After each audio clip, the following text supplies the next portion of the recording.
مکہ مکرمہ میں جب مسلمان کفار کے سخت ظلم و ستم کا سامنا کر رہے تھے، اس وقت بہت سے حضرات کے دل میں یہ جذبہ پیدا ہوتا تھا کہ وہ ان کافروں سے انتقام لینے کے لیے جنگ کریں، لیکن اس وقت اللہ تعالیٰ کی طرف سے جہاد کا حکم نہیں آیا تھا، اور اللہ تعالیٰ کی طرف سے مسلمانوں کی مصلحت اسی میں تھی کہ وہ صبر و ضبط کی بھٹی سے گزر کر اعلیٰ اخلاق سے آراستہ ہوں،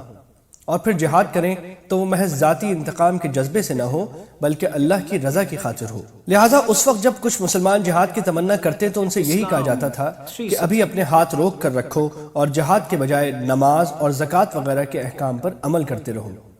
بعد میں جب یہ حضرات ہجرت کر کے مدینہ منورہ آئے تو جہاد فرض ہوا۔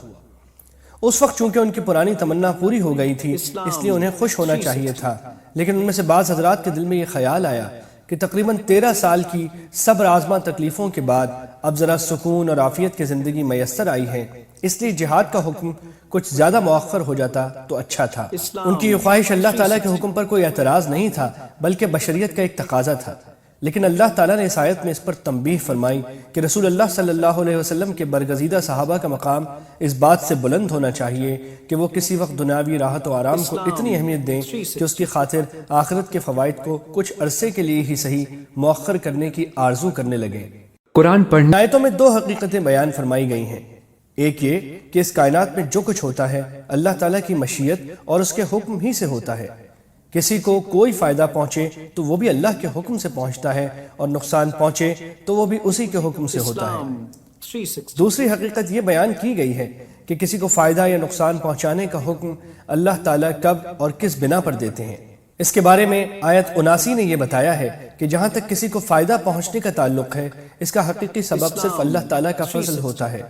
کیونکہ کسی بھی مخلوق کا اللہ تعالیٰ پر کوئی اجارہ نہیں آتا کہ وہ اسے ضرور فائدہ پہنچائے، اور اگر اس فائدے کا کوئی ظاہری سبب اس شخص کا کوئی عمل نظر آتا بھی ہو تو اس عمل کی توفیق اللہ تعالیٰ ہی کی طرف سے ہوتی ہے،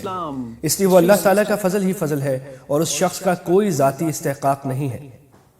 دوسری طرف اگر انسان کو کوئی نقصان پہنچے تو اگرچہ وہ بھی اللہ تعالیٰ کے حکم ہی سے ہوتا ہے، لیکن اللہ تعالیٰ یہ حکم اسی وقت فرماتے ہیں جب اس شخص نے اپنے اختیاری عمل سے کوئی غلطی کی ہو۔ اب منافقین کا معاملہ یہ تھا کہ جب انہیں کوئی فائدہ پہنچتا تو اس کو تو اللہ تعالیٰ کی طرف منسوب کرتے، لیکن کوئی نقصان ہو جاتا تو اسے حضرت صلی اللہ علیہ وسلم کے ذمے لگا دیتے تھے۔ اس آیت کریمہ میں اللہ تعالیٰ فرماتے ہیں کہ یہ لوگ جو نقصان کی ذمہ داری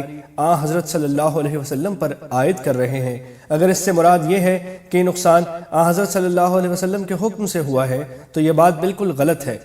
کیونکہ اس کائنات میں تمام کام اللہ ہی کے حکم سے ہوتے ہیں، کسی اور کے حکم سے نہیں۔ اور اگر ان کا مطلب یہ ہے کہ معاذ اللہ حضرت صلی اللہ علیہ وسلم کی کوئی غلطی اس کا سبب بنی ہے تو یہ بات بھی غلط ہے۔ ہر انسان کو خود اس کے اپنے کسی عمل کی وجہ سے نقصان پہنچتا ہے۔ حضرت صلی اللہ علیہ وسلم کو تو رسول بنا کر بھیجا گیا ہے، لہٰذا نہ تو کائنات میں واقع ہونے والے کسی تکوینی واقعے کی ذمہ داری آپ پر عائد ہوتی ہے، اور نہ آپ فرائض رسالت میں کسی کوتاہی کے مرتکب ہو سکتے ہیں جس کا خمیازہ آپ کی امت کو بھگتنا پڑے۔ قرآن یوں تو انسان کی کوئی کاوش کمزوریوں سے پاک نہیں ہوتی، لہٰذا انسان کی کتابوں میں تضاد اور اختلافات پائے جاتے ہیں، لیکن اگر کوئی شخص اپنی کسی کتاب کے بارے میں یہ جھوٹا دعویٰ کرے کہ یہ اللہ کی کتاب ہے تو اس میں یقیناً تضادات اور اختلافات ہوں گے۔ جن لوگوں نے پچھلے انبیاء کرام کی کتابوں میں تحریفات کی ہیں، ان کی وجہ سے ان کتابوں میں جو تضادات پیدا ہوئے ہیں وہ اس بات کی واضح دلیل ہے۔ ان کی تفصیل دیکھنی ہو تو حضرت مولانا رحمۃ اللہ کیرانوی کی کتاب اظہار الحق کا مطالعہ کیا جائے۔ اس کا اردو ترجمہ بائبل سے قرآن تک کے نام سے شائع ہو چکا ہے۔ لوگ مدینہ منورہ میں بلا تحقیق افواہیں پھیلا دیا کرتے تھے جس سے معاشرے میں بڑا نقصان ہوتا تھا۔ یہ آیت ایسی بے تحقیق افواہوں پر یقین کر لینے اور اسے دوسروں تک پہنچانے کی ممانعت کر رہی ہے۔ اسی آیت میں حضرت صلی اللہ علیہ وسلم کو جو حکم دیا گیا تھا کہ آپ مسلمانوں کو جہاد کی ترغیب دیں، اس کے بعد یہ آیت لا کر اشارہ کر دیا گیا کہ آپ کی ترغیب کے نتیجے میں جو لوگ جہاد کریں گے ان کے ثواب میں آپ بھی شریک ہوں گے، کیونکہ جب کوئی شخص اچھی سفارش کے نتیجے میں کوئی نیک کام کرے تو جو ثواب کام کرنے والے کو ملتا ہے اس پر سفارش کرنے والے کو بھی حصہ ملتا ہے۔ اسی طرح اگر بری سفارش کے نتیجے میں کوئی غلط کام ہو جائے تو جتنا گناہ غلط کام کرنے والے کو ملے گا، بری سفارش کرنے والا بھی اسی کے گناہ میں شریک ہوگا۔